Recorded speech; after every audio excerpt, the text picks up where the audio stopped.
J'aimerais que tu nous en parles un peu plus du pourquoi ou tu sais, quelle est l'empreinte que tu aimerais laisser avec les années que tu as là, à faire avec le port? En fait, on vient justement de revisiter notre planification stratégique et notre vision 2035, là. Puis je vous la résume dans mes mots, là, mais on a reviré un peu la pyramide. Alors, qu'on veut être un port qui va rendre fiers ses citoyens. Donc, on commence par le citoyen, qui vont reconnaître que le port de Québec est bon pour l'environnement, fait les bonnes choses pour l'environnement, pour la protection de la biodiversité.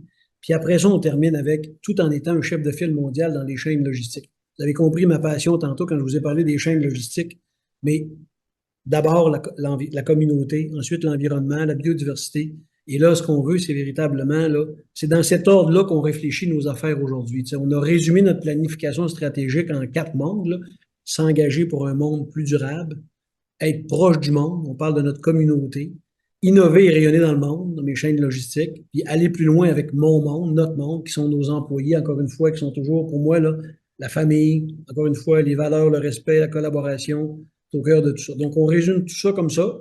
Puis dans chacun de ces mondes-là, on a énormément d'actions avec des mesures. Qu'est-ce qu'on va avoir accompli cette année pour avancer? Puis je vais vous raconter une petite anecdote pour vous dire à quel point ma mesure de ma fille, ça va bien. Il y a un certain moment donné, on a eu des enjeux un peu à Québec avec. Puis il y a toujours des choses. C'est toujours un work in progress, comme on dit en bon québécois, là. Un port, c'est pas une petite affaire, là. Tu sais, oui, ça génère un peu de bruit et des choses comme ça. Donc, comment on fait pour atténuer, mitiger, etc. Un jour, ma fille m'avait dit en arrivant à la maison, elle dit, Papa, j'ai dit à mes amis à l'école que mon papa il était président du port. Puis elle dit, là, j'ai décidé que je ne le dirais plus. Ma fille avait probablement 8 ans. Tu sais. Ah ouais, tu diras plus ça, pourquoi? Je m'en doutais, là, mais. Ah, elle dit, les gens, ils sont pas toujours gentils quand elle dit ça, ils sont méchants. Tu sais. Ça vient t'arracher un morceau du cœur un peu. Là, tu dis, oh, il y a ma fille qui ne veut pas dire que son papa travaille au port. Tu sais. Puis c'est sûr que ça a été un petit peu difficile maintenant à Québec. Là. Tu sais, ça a été dans les médias, il y a eu des histoires de poussière dans la communauté, puis des vraies histoires là, qu'on on a travaillé, puis qu'on a pris de front, puis on a travaillé à mettre en place des solutions. Mais là, la belle mesure, c'est qu'aujourd'hui, ma fille est rendue à 12 ans. Quand il y a des gens qui viennent à la maison qui ont envie de dire un peu, qui doutent un peu de l'utilité puis qu'on fait les bonnes choses, c'est elle maintenant qui prend la défense. C'est elle qui commence à expliquer qu'est-ce qu'on fait de bon pour l'environnement, pour protéger la biodiversité. Elle va raconter notre histoire de parc d'hirondelles ici, hirondelle de rivage, qui est une espèce en voie de disparition, qu'on a travaillé ensemble. Puis là, maintenant, la colonie est 4 fois plus importante qu'elle était à l'époque. Pourtant, c'est une espèce en voie de disparition. Fait elle a saisi comme ça, plein de petits exemples comme ça qu'on est en train de faire. Le bateau, c'est mieux que le train, par exemple. Et aujourd'hui, ma fille est capable de. Mes deux filles, en fait, ne cachent plus le fait qu'on travaille au port de Québec, son papa travaille au port de Québec. Elles sont maintenant capables de dire, hey, un port, ça fait aussi des bonnes choses. Fait que ça, c'est une belle mesure pour nous. Combien vous avez de monde dans l'équipe? En fait, c'est petit un port, en fait, il y a deux affaires. Il y a plusieurs milliers de travailleurs qui viennent ici à chaque jour. Donc, on a une espèce de, entre guillemets, nous, ça s'appelle l'Autorité portuaire de Québec. Alors, l'équipe comme telle, c'est 115, 120 personnes. L'autorité portuaire, là, donc c'est l'administration.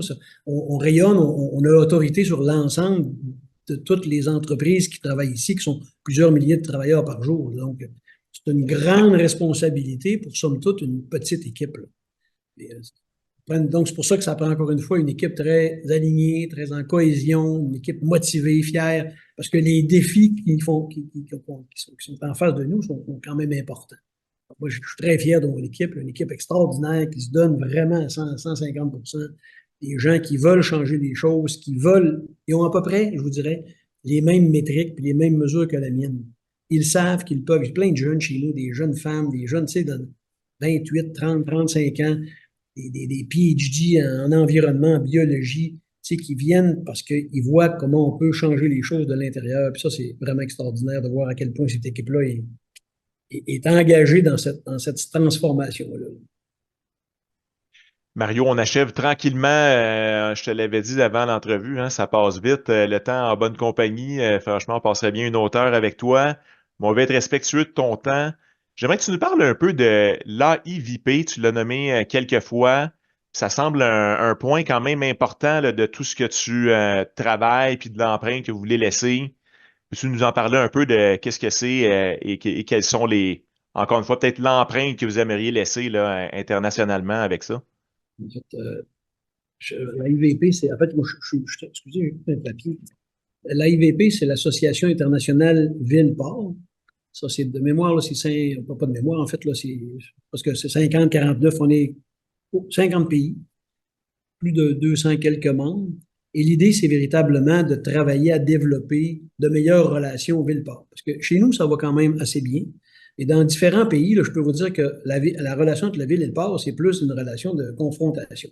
Puis, on n'a pas besoin de reculer très, très loin en arrière, pour même chez nous, dans nos communautés, pour avoir cette espèce de, cette image-là là, de la ville, tu sais, parce que souvent, il y a des histoires de juridiction. Un port, c'est souvent une juridiction fédérale.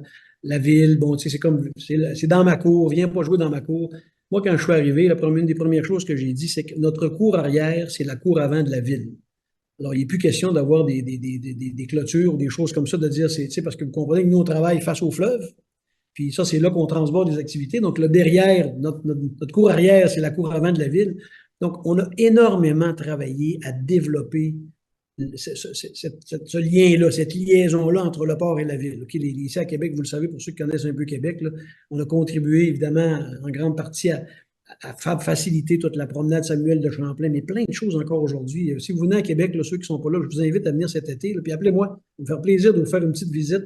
On a la Cale, qui est un endroit où tu peux venir prendre un repas ou un verre juste à côté du fleuve. L'Oasis, où tu peux venir te baigner dans l'eau ici, à un autre endroit. La baie de Beauport, le bassin Brown. On a développé énormément de moyens additionnels pour que la communauté puisse profiter d'un accès au fleuve. Et ça, vous le savez, partout sur la planète, c'est revendiqué par les communautés qui sont proches des ports. Là. Donc, ça en est une grande thématique, ça, de la IVP. Comment on peut travailler ça, les waterfronts, qu'on appelle d'une façon différente. En plus de tous les autres éléments qu'on connaît, comment décarboner plus vite, comment mieux gérer les villes de croisiéristes, parce que des croisières, des fois, ça arrive, c'est un petit peu, tu sais, beaucoup de visiteurs qui arrivent en même temps. Donc, c'est toutes des thématiques au sein de la IVP, ça. Et la ville de Québec, le port de Québec et sa ville, je peux vous le dire, on en est fiers. Maintenant, on a reçu en 2018, toute la IVP sont venus ici en 2018 pour une conférence mondiale. Ils vont dans des villes où il y a des choses à montrer, des choses qui inspirent les autres villes portuaires. Ils sont venus ici en 2018 et on a créé ici à Québec même l'agenda 2030 qui est inspiré des 17 principes là, de l'ONU, le développement durable de l'ONU. On a créé l'agenda 2030. Aujourd'hui, il y a des dizaines et des dizaines de villes et de ports qui adhèrent à l'agenda 2030, qui est un peu en fait une série d'objectifs à atteindre. En fait, c'est comme un peu les principes de l'ONU, mais adaptés à une ville portuaire. Comment on peut faire avancer les choses autant du côté de biodiversité que d'approvisionnement responsable, de décarbonation, etc. Donc, ça a été créé à Québec en 2018. Et moi, je suis vice-président de cette association-là. Notre président est assez connu actuellement. Il s'appelle Édouard Philippe, là, qui est l'ancien premier ministre de France. Peut-être même le prochain président de la France, qui sait, là, il y a des rumeurs qui disent que ça pourrait être le prochain président de la France, très engagé du moins dans cette politique française-là.